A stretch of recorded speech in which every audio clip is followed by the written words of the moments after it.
Le colline del Prosecco, con il loro vino stimato in tutto il mondo, sono le vittime principali dei dazi voluti da Donald Trump. È la provincia di Treviso, con 355 milioni di euro, costituiti soprattutto dalla produzione vinicola, la provincia veneta più esposta alle misure economiche del presidente americano, secondo i dati elaborati dalla CIA Agricoltori Italiani.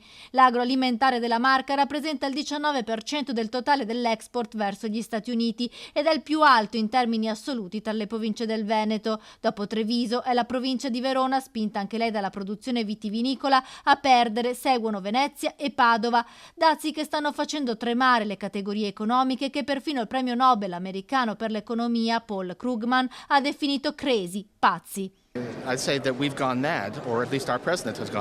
Penso che sia un folle, che il nostro presidente sia folle.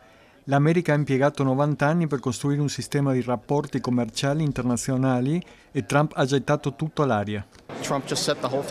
Krugman, a Padova per un convegno organizzato dal Consiglio nazionale dell'Ordine degli Architetti, non ha usato mezze parole per definire anche le conseguenze dei dazi. È una politica impopolare, ma noi abbiamo un sistema presidenziale e il comandante in campo ha una libertà quasi illimitata nell'imporre i dazi, quindi se Trump ammettesse l'errore, cosa che lui non fa di solito, questa cosa non cambierà presto. Così ha concluso Krugman, lasciando poche speranze su un possibile cambio di rotta del presidente.